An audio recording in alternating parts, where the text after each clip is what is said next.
Yo, Kirara, kumusta? Gusto ko lang po sanang i-promote itong bagong channel natin, ang Katha. Bale, dito po natin ililipat at i-upload yung mga fictional stories natin. Para lahat po ng stories na nasa main channel natin, which is Nginig Stories, ay puro true stories lang po. Sana po makapag-subscribe po kayo. Katha, ito po yung magiging fictional stories channel ng Nginig Stories. Muli po, Katha, sana po makapag-subscribe kayo. Yun lang naman, maraming salamat po.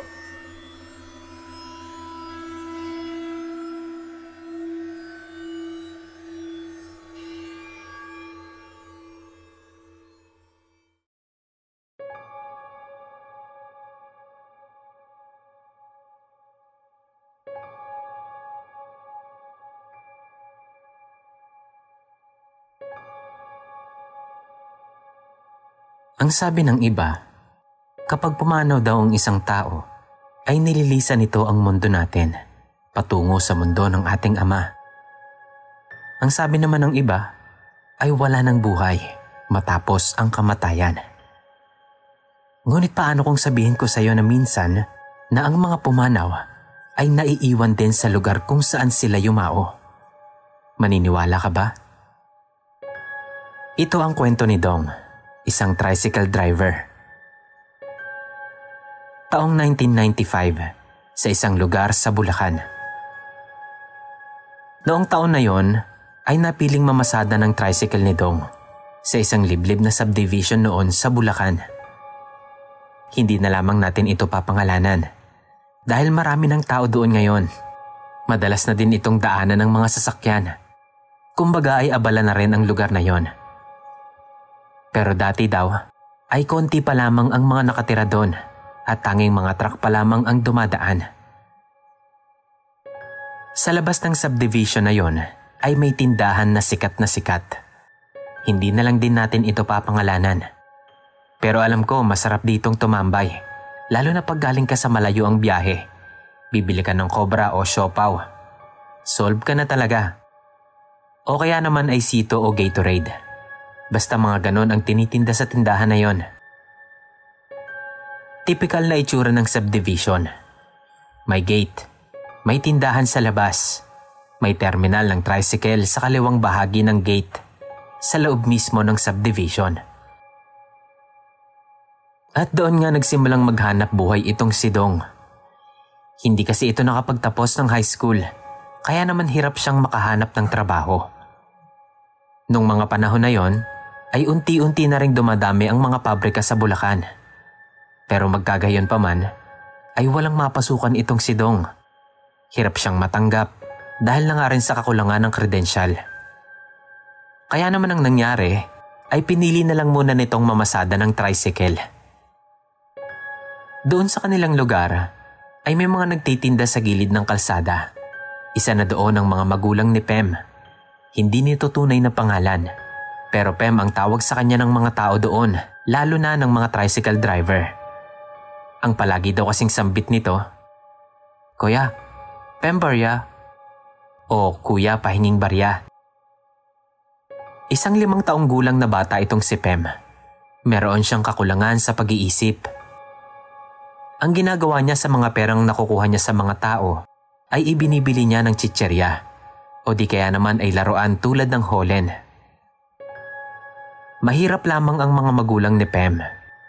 Nagtayo lamang ang mga ito ng maliit na barong-barong doon sa may gilid ng gate ng subdivision.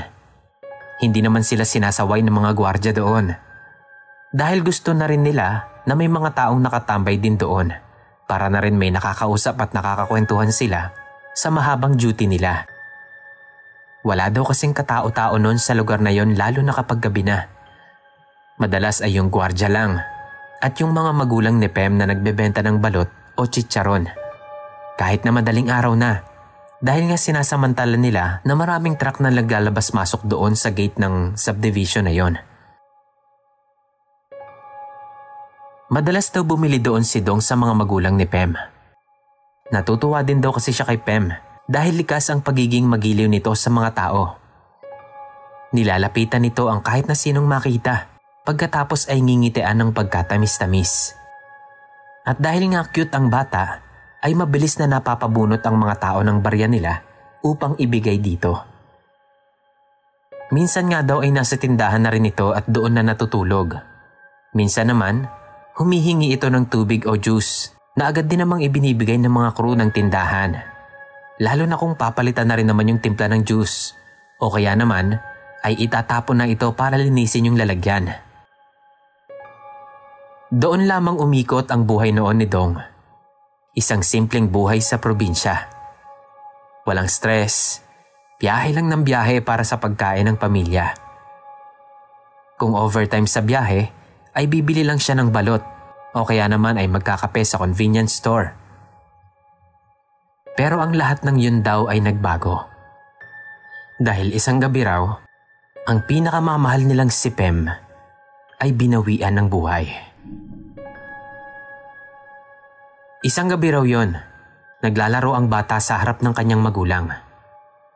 Masama daw ang pakiramdam noon ng kanyang ina na siyang nagbabantay sa bata.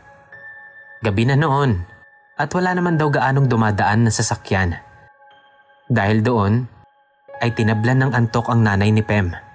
Kaya naman naisipan niya na panandali ang umidlip muna. Habang ang bata naman, dahil nga hindi pa inaantok, ay patuloy lang sa paglalaro ng Hollands sa gilid ng kalsada. Ang tatay naman daw noon ni Pem ay nagpapakulo ng tubig para sa paninda nilang kape. At nangyari na nga ang hindi nila inaasahan. Bigla daw may dumaan na truck. Nagmaniobra daw ito sa harap ng gate. Hindi na malaya ng nanay ni Pem na ang kanyang anak ay nadisgrasya na. Nagulungan daw ng truck yung braso ng bata. Nagsisigaw daw ito dahil sa sobrang sakit. Doon na nagising ang nanay ni Pem. Nakita nitong nakadapa na ang bata habang nakaipit ang braso sa malaking gulong ng truck na yon. Nadinig din ito ng tatay ni Pem. Mabilis niyang iniwan ang kanyang pinapakulong tubig at tumakbo papunta sa harap ng gate. Mabilis din daw na kumilos yung gwardya. Tumakbo ito para tingnan kung anong nangyari sa bata. At doon na nga nila nakita ang bata na nakaipit sa ilalim ng malaking gulong ng truck. Subalit mas hindi nila naihanda ang mga sarili sa mga sumunod pang nangyari. Mabilis daw na umabante yung truck na siyang dahilan para makawala sa pagkakaipit ang braso ng bata. Subalit ang hindi nila maintindihan at siyang ikinagulat nilang lahat ay bigla daw itong humarurot ng paatras at tuluyan ng sinagasaan ang bata. Dinaanan ng malalaking gulong nito ang malambot at mahinang katawan ng bata. Nawarak ang maliit na katawan ng bata.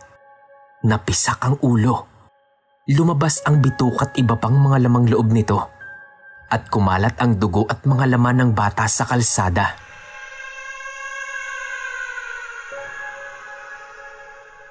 Halos panawan ng ulirat ang mga nakakita, lalo na ang mga magulang ni Pem. Ang nanay niya ay wala nang nagawa kundi ang magsisigaw na lamang dahil sa nakitang karumal-dumal na pangyayari. Kahit ang tatay nito ay wala ring nagawa. Panay lamang ang pagmumura nito sa driver dahil sa sobrang galit at pagkabigla sa nangyari. Subalit hindi pa doon nagtapos ang lahat. Imbis na huminto, ay humarurot pa ng mabilis ang truck palayo sa nasabing gate ng subdivision. Wala nang nagawa ang gwardya dahil mag-iisa lang siyang duty nung gabi na yon. Wala din namang nakatambay na tricycle na pwedeng humabol sa truck na yon. At wala din namang kakayahan ng mga magulang ni Pem na habulin ang nasabing sasakyan. Naiwan sila sa kalunos-lunos na pangyayaring yon. Walang magawa. Walang mahingan ng tulong. Mabuti na lamang at dumaan ang mga taga-barangay na nakamobil. Pero huli na daw ang lahat nun. Wala na ang bata. Patay na si Pem.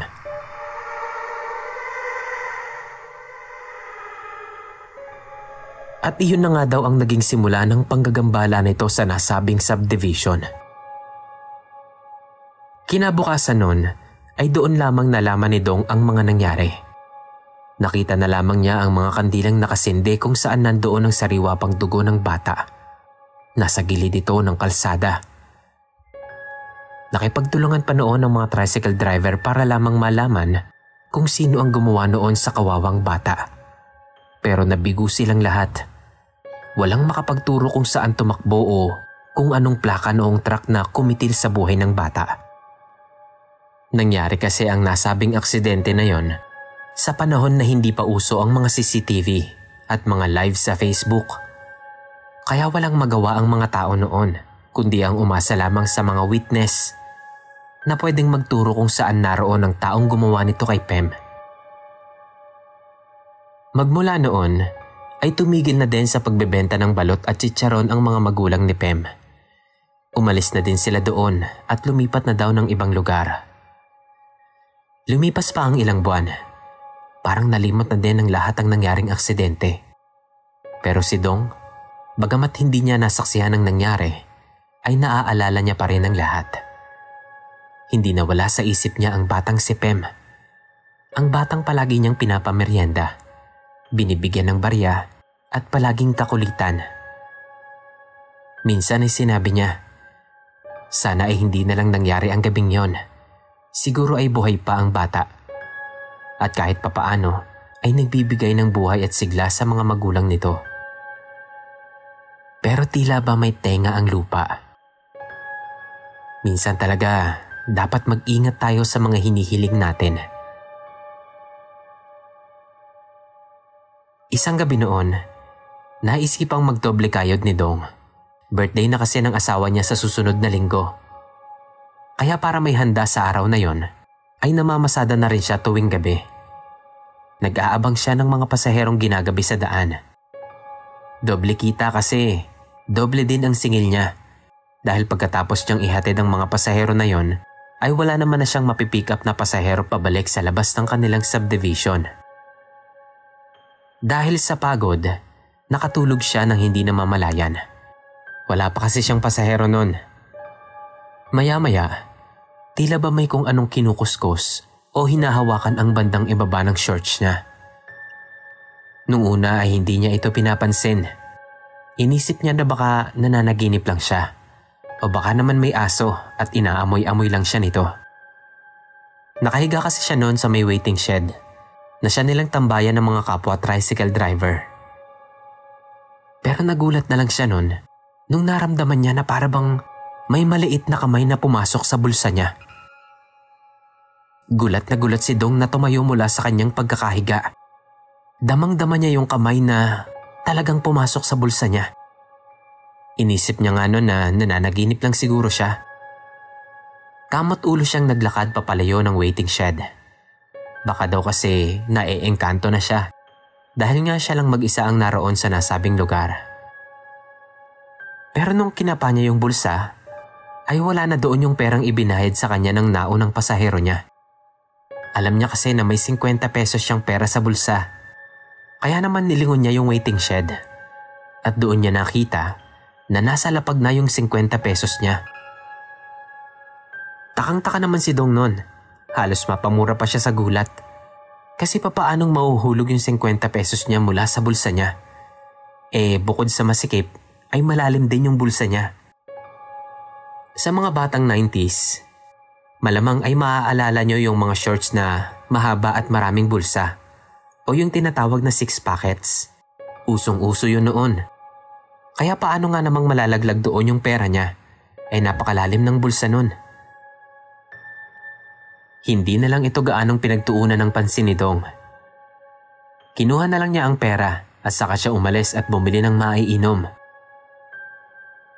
Ang buong akala ni Dong ay hindi na mauulit ang pangyayaring iyon. Ang malagim na nangyari sa batang si Pem. Subalit tong mga sumunod na araw ay marami nang naaaksidente doon sa gate sa kanilang subdivision. Ayon sa mga truck o sa mga kotseng dumadaan doon ay meron daw bata na lumalabas o nakikita nilang naglalaro doon sa kalsada papasok sa gate ng subdivision. Kumbaga, mabilis daw ang patakbo nila dahil sa pag-aakalang walang tao o sasakyan doon na madadaanan. Pero bigla na lamang daw lilitaw yung bata na yon. Masusulya pa ng driver na may batang tumatakbo. O kaya naman ay may batang nakaupo sa harap ng sasakyan nila. At ang resulta nun ay bigla silang pepreno dahil sa pagkagulat na siya namang magre-resulta ng pagbangga ng susunod na sasakyan. Hindi naman daw ito masyadong pinalaki ng mga tao doon dahil baka naman pagod lang daw yung mga driver at baka nga daw sariwa pa sa isipan ng mga tao ang nangyari sa batang si Pem. Kaya kung ano-anong nakikita nila.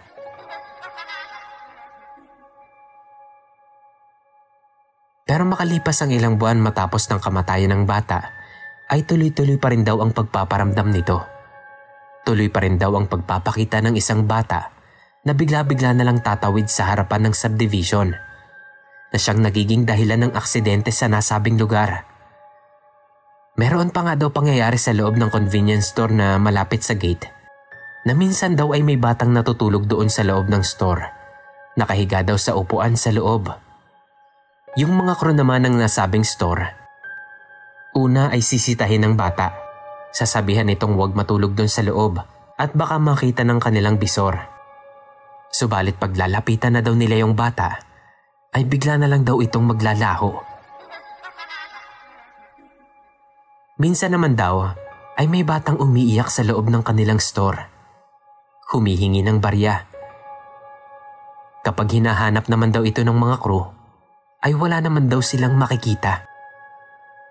Kung lilipat naman daw sila ng ibang lugar sa paghahanap, ay babalik na naman daw sa isang sulok yung iyak. Kahit nga daw yung mga gwardya ng nasabing subdivision na yon ay hindi rin pinapatahimik ng nasabing pagpaparamdam. Minsan ay kinikilabutan na rin daw sila sa mga nakikita nila. Minsan daw ay may sumitsit sa kanila mula sa guardhouse. Hahanapin nila ito dahil baka daw pinagtitiripan lang sila ng kung sinong tao. Dala-dala ang flashlight ay nagtingin-tingin sila sa paligid. At pagdako daw ng liwanag ng flashlight sa isang lugar, ay malinaw nilang nakita ang isang dugoang bata. Nakaupo daw ito sa gutter sa kanilang gate. Basag ang bungo, duguan ang damit nito at nanlilisik ang mga matang nakatingin sa kanila. At ang nakakapangilabot pa rito ay para daw bang nakanganga ang bibig nitong nakalaglag ang panga.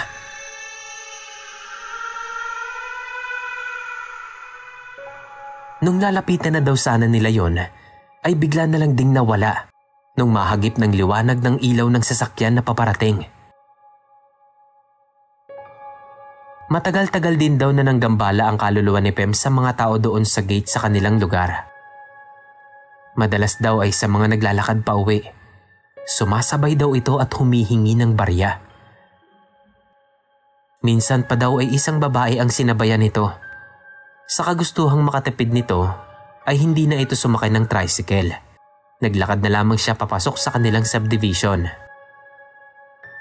Doon na nga daw siya sinabayan sa paglalakad ng anino ng isang bata. Sa takot daw ng babae, ay binilisan niya na ang kanyang paglalakad. Ngunit tila kahit anong gawin niyang pagmamabilis, ay nasusundan pa rin siya ng anino na yon. Habang naglalakad siya, ay tuloy daw ang pagsitsit ng anino na yon. Psst! Psst! Pembarya! Noong una daw ay boses pa ng bata ang naririnig ng babae. Pero habang tumatagal, ay doon niya na naririnig na para bang isang malaking boses na ang kanyang nadidinig. At parang pasigaw na daw itong bumubulong sa kanyang tenga. Psoy! Pahinging barya o dadalawin kita. Sa takot ay nagsisigaw daw at nagtatakbo ang babae. Buong akala daw ng mga tricycle driver nun, pati na ng mga gwardya, ay na-hold up na yung babae. Akala nila ay may hold upper na gumagambala na sa lugar nila. Pero noong lapitan daw nila ang babae, ay doon na nito ikinuwento ang kanyang karanasan. Ang tungkol nga sa batang anino na sumusunod sa kanya't humihingi ng barya. Doon na lang sinabi ng mga tricycle driver na baka daw si Pem na naman ang nanggagambala nung gabing yon. Meron din daw kasing karanasan ng isang tricycle driver doon. Minsan daw ay bumabiyahe ito ng gabi. Nung mga panahon na to, ay dumami na ang mga nakatira sa subdivision. Ang iba ay gabi nang nakakauwi galing sa trabaho. Kailangan na ni Dong ng mga makakasama sa pagbiyahe sa gabi para maihatid ang lahat ng taong nakatira sa subdivision na inaabutan na ng gabi sa daan. Doon naranasan ng isang driver na makita sa loob ng tricycle niya ang batang si Pem. Doon na din daw nagsimula yung mga pagsakay-sakay ni Pem sa mga tricycle. Makikita nila itong nakangiti habang nakahawak sa hita nila habang sila'y nagmamaneho. Sa takot ay mapapapreno ng mabilis ang driver o kaya naman ay mapapaliko ng wala sa oras. Mapapatakbo sila papalayo sa tricycle nila. Ngunit sa kanilang paglingon upang siguraduhin ang kanilang nakita, ay dito na nila makikita ang dugo ang katawan ng bata. Wasak ang mukha nito, subalit nakangiti pa rin sa kanila.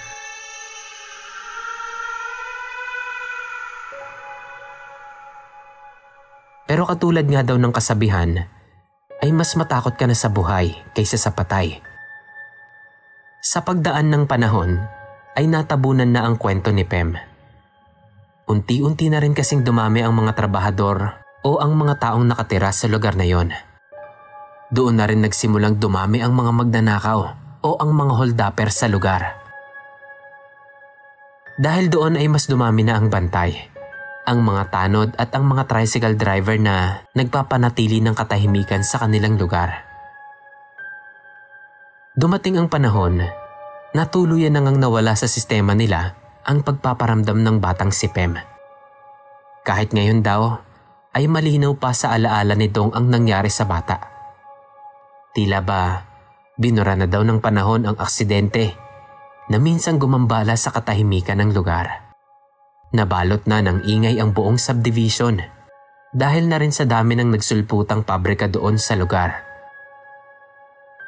Maliwanag na din daw sa nasabing lugar at napakarami na ring tao kahit pahating gabi na. Sa itsura ng lugar na to ngayon, sinong makapagsasabi na minsang kinatakutan ang lugar na yon? Pero kahit ganoon pa man, ay hindi malilimutan ni Dong ang kanyang karanasan sa tuwing may humihingi ng barya sa kanya.